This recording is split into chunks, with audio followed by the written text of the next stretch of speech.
जो अपने भीतर निर्विचार हो जाए, जिसके भीतर विचारों की तरंगें ना उठती हो, शून्य यानी निर्विचार। जो व्यक्ति शून्य हो जाए वही शांत चित्त है। जो लोग तुम्हें साधारणतः शांत चित्त दिखाई पड़ते हैं, वह शांति सिर्फ ऊपर से साधी गई है, क्योंकि भीतर तो विचारों का बवंडर चल रहा है। चुप होने से कोई शांत नहीं होता, न बोलने से कोई शांत नहीं होता, न सोचने से शांत होता है। तुम ऊपर से बिल्कुल पत्थर की मूर्ति बन के बैठ सकते हो और भीतर विचार चलते रहे, तो इस पत्थर की मूर्ति बनने से कुछ भी नहीं होगा। एक युवक दीक्षा लेने एक सद्गुरु के पास पहुंचा, एक बौद्ध भिक्षु के पास। बौद्ध भिक्षु एक बुद्ध मंदिर में रहता था। जब वह युवक आया तो उस गुरु ने पूछा कि पहले कहीं और कुछ सीखा है? उसने कहा, हाँ, पहले मैं एक योगी के पास सीखा हूं। तो क्या सीखे हो? उस युवक ने जल्दी से पालथी मार ली, पद्मासन में बैठ गया, आंखें बंद कर ली। 2 मिनट तक गुरु देखता रहा। उसने कहा कि वह आंखें खोलो और रास्ता पकड़ो। उसने कहा, रास्ता पकड़ो? मैं आपके पास शिष्य होने आया हूं। उस गुरु ने कहा, यहां पत्थर की मूर्तियां इस मंदिर में बहुत है, हमें और जरूरत नहीं, इन्हीं को साफ संभाल करते बहुत झंझट हो रही। ये पद्मासन लगा के तुम बैठ गए, लेकिन भीतर तुम्हारे मैं पूरा बाजार देख रहा हूं। पद्मासन लगाने से क्या होगा? शीर्षासन लगाने से भी क्या होगा? भीतर से बाजार बंद होना चाहिए। वही एकमात्र वास्तविक आसन है। शरीर के आसनों में मत उलझ जाना। असली सवाल मन का है। वहां शून्यता होनी चाहिए तो शांत चित्त होता कोई, और जो शांत चित्त होता वही धर्म की विपස්සना कर पाता है। विपස්සना का अर्थ होता है लौट के देखना। जो पतंजलि के शास्त्र में पतंजलि ने जिसे प्रत्याहार कहा है, पीछे लौट कर जाना, जिसको महावीर ने प्रतिक्रमण कहा है, आक्रमण यानी बाहर जाना, दूसरे पर हमला, प्रतिक्रमण यानी अपने पर आना, जिसको जीसस ने मेटानॉया कहा है, वापसी, उसी को बुद्ध विपස්සना कहते हैं। विपස්සना का अर्थ होता है लौट के अपने स्रोत को देखना। जब विचारों का जाल हट जाता है और सामने सिर्फ शून्य रह जाता, तभी तुम लौट के पीछे देख सकते हो। नहीं तो विचार तुम्हें पकड़े रहते हैं, लौटने नहीं देते। विचारों के उलझाव के कारण तुम अपने मूल स्रोत को देखने से वंचित रह जाते हो। जो उस मूल स्रोत को देख लेता है, ये बुद्ध का वचन बड़ा अद्भुत है, वो अमानुषी रति को उपलब्ध हो जाता है। वो ऐसे संभोग को उपलब्ध हो जाता है जो मनुष्यता के पार है, जिसको मैंने संभोग से समाधि की ओर कहा है, उसको ही बुद्ध अमानुषी रति कहते। एक तो रति है मनुष्य की, स्त्री और पुरुष की, क्षण भर को सुख मिलता है या आभास होता है कम से कम। फिर एक और रति है, जब तुम्हारी चेतना अपने ही मूल स्रोत में गिर जाती, जब तुम अपने से मिलते हो। एक तो रति है दूसरे से मिलने की, और एक रति है अपने से मिलने की। जब तुम्हारा तुमसे ही मिलना होता है, उस क्षण जो महा आनंद होता है, वही समाधि है। संभोग में समाधि की झलक है, समाधि में संभोग की पूर्णता है। जैसे जैसे भिक्षु 5 स्कंधों रूप, वेदना, संज्ञा, संस्कार और विज्ञान की उत्पत्ति और विनाश पर विचार करता है,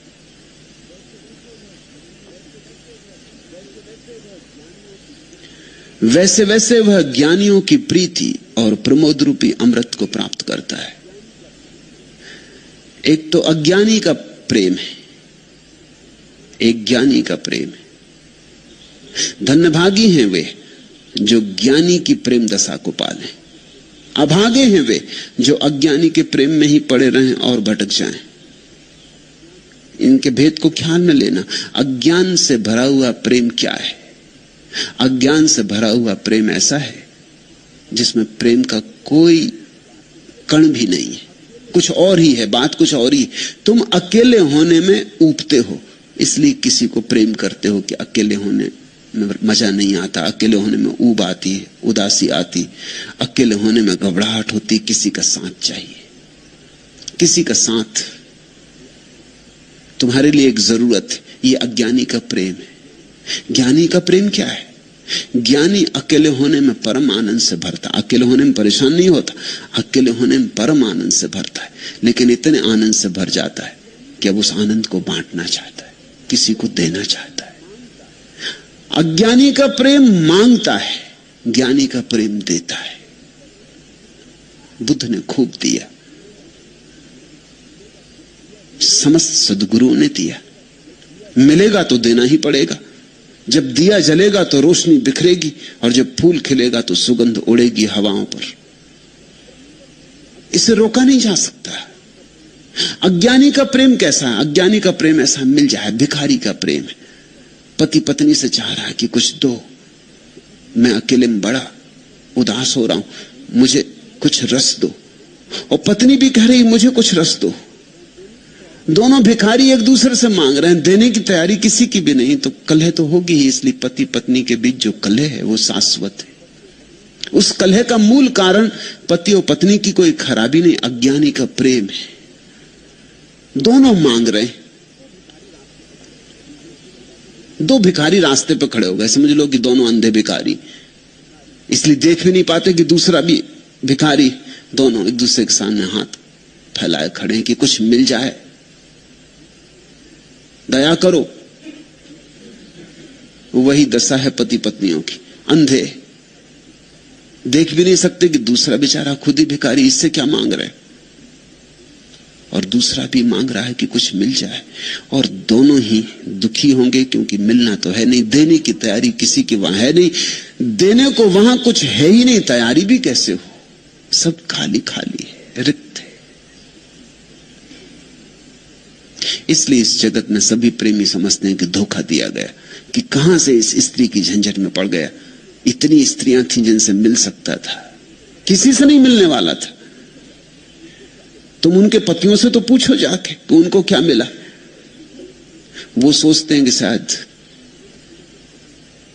तुम्हारी पत्नी मिल जाती तो उन्हें कुछ मिल जाता। मैंने सुना है एक यहूदी पुरोहित को एक युवक ने आके कहा कि मुझे क्षमा कर दे, मुझे बिल्कुल क्षमा कर दे, मैं महापापी हूं।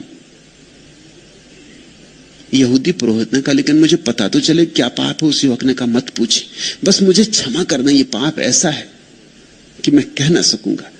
लेकिन पुरोहित ने कहा तुम मुझसे कह सकते हो और बिना जाने मैं क्षमा भी कैसे कर दूं?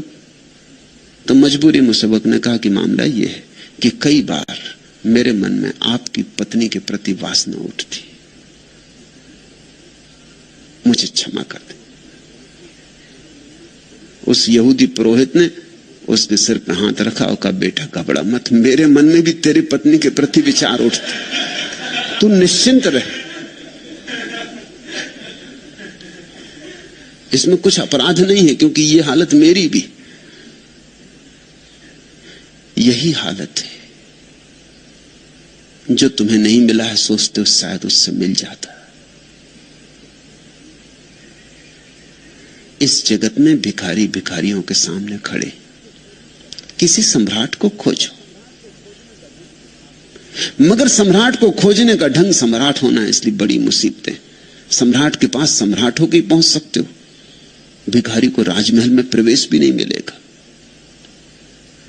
सम्राट को खोजने का उपाय सम्राट होना है। अगर बुद्धों से सत्संग चाहते हो तो ध्यानी बनो, धीरे धीरे तुम्हारा सम्राट भी भीतर पैदा हो, फिर खूब प्रेम बरसता है, प्रेम ही प्रेम बहता है, प्रेम की रसधार बहती। वह वैसे ही वैसे जैसे जैसे विपस्सना को उपलब्ध होता है और जैसे जैसे देखता है संसार में सब क्षण भंगुर है, यहां कुछ ठहरने वाला नहीं। वैसे वैसे ज्ञानियों की प्रीति और प्रमोद रूपी अमृत को प्राप्त करता है। और जब देने की कला आ जाती है और देने की क्षमता आ जाती तो सुख है। सुख देने में, लेने में नहीं। तुमने भी कभी कभी जीवन में निरीक्षण किया होगा इस बात का कि जब तुम देते हो तब एक तरह का सुख मिलता है, कुछ भी थोड़ा सा भी दे दो, और जब तुम लेते हो तब पीछे थोड़ी सी ग्लानि होती है, लेने में तुम दीन हो जाते। इसलिए एक बात जानना, अगर तुम किसी को कुछ दो तो ख्याल रखना वो तुम्हें कभी क्षमा नहीं कर पाएगा, वो तुमसे बदला लेगा। इसलिए अक्सर होता, लोग कहते हैं हमने तो नेकी की, हमें बदले में बदी भी ली, उसमें राज है। इसलिए ज्ञानियों ने कहा नेकी कर और कुएं में डाल, फिर उसको बिल्कुल भूल ही जा, उसकी याद ही मत दिलाना, नहीं तो जिस आदमी के साथ नेकी की वही तेरी गर्दन काटेगा, क्योंकि उसको तूने दीन कर दिया। एक आदमी आया, तुमने उसे 100 रुपए दे दिए और तुम्हारे मन में बड़ा नेकी का भाव उठा कि देखो कितना गजब का काम कर रहे हैं, इसको 100 रुपए दे रहे हैं। तुम तो गजब का काम कर रहे हो, उस आदमी पे क्या गुजर रही, वो ये देख रहा है कि अच्छा कभी मौका मिला तो देख लेंगे। तुम ऐसे अकड़े जा रहे हो, ऐसे फूले जा रहे हो, आज हम मुसीबत में हैं, ठीक है, हाथ फैलाने पड़े तुम्हारे सामने, ठीक है। वो सदा प्रार्थना करेगा कभी ऐसा दिन आए कि तुम भी हमारे सामने हाथ फैलाओ, तभी वो तुम्हें क्षमा कर पाएगा, नहीं तो क्षमा नहीं कर पाएगा। वो तुम्हारा दुश्मन हो गया, तुमने एक दुश्मन बना लिया। देना इस ढंग से कि लेने वाले को पीड़ा ना हो, तो ही, नहीं तो तुम क्षमा नहीं किए जा सकोगे। देना इस ढंग से कि लेने वाले को पता ना चले, इसलिए गुप्त दान की महिमा है। देना इस ढंग से कि लेने वाले को यह ख्याल ही ना हो कि देने वाला वहां अकड़ के खड़ा था और देने में मजा ले रहा था। देना विनम्रता से, देना झुक के, हाथ तुम्हारा नीचा हो इस ढंग से देना, लेने वाले का हाथ ऊपर रहे इस ढंग से देना, ताकि लेने वाले को ऐसा लगे कि लेके उसने तुम पर कृपा की है, अनुग्रह किया। फिर तुम्हारे लिए कभी नेकी के बदले में बदी नहीं मिलेगी। जिसके भीतर देने की पात्रता आ जाती है, पात्र भर जाता है प्रेम से, उसी के भीतर प्रमोद होता है। प्रमोद है देने का आनंद। सबसे बड़ा आनंद है इस जगत में देने का आनंद, और सबसे बड़ी देने की चीज है इस जगत में ध्यान। नंबर 2 पर प्रेम। ये 2 बड़ी से बड़ी संपदाएं हैं, ध्यान की और प्रेम की। जो सेवा सत्कार स्वभाव वाला है और आचार कुशल है, वह आनंद से ओतप्रोत होकर दुख का अंत करेगा। जैसे जूही अपने कुमलाए फूलों को छोड़ देती, वैसे ही है भिक्षुओं, तुम राग और द्वेष को छोड़ दो।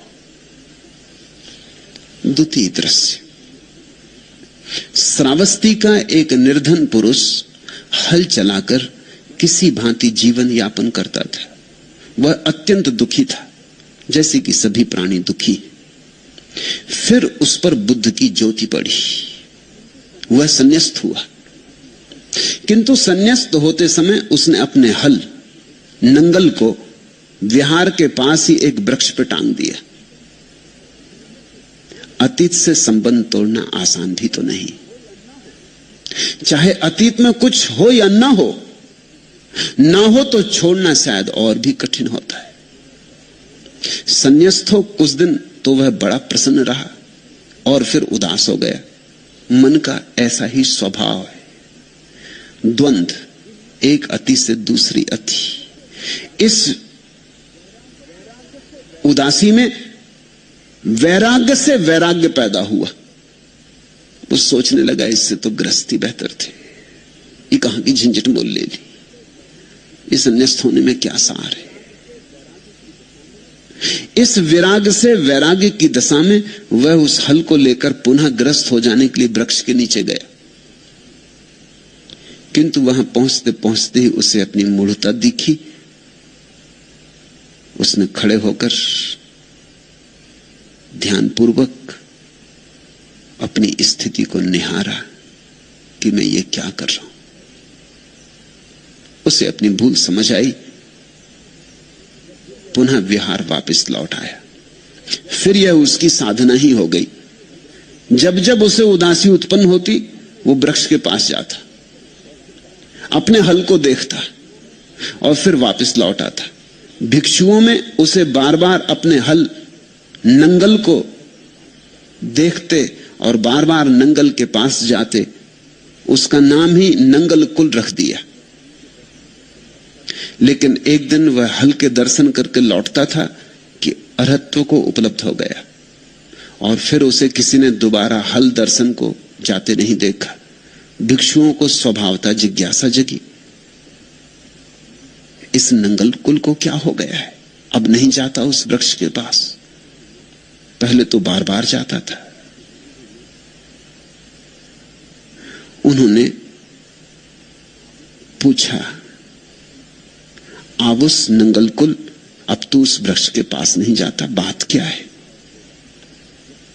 नंगल कुल हंसा और बोला, जब तक आसक्ति रही अतीत से जाता था, जब तक संसर्ग रहा तब तक गया, अब वह जंजीर टूट गई, मैं अब मुक्त हूं।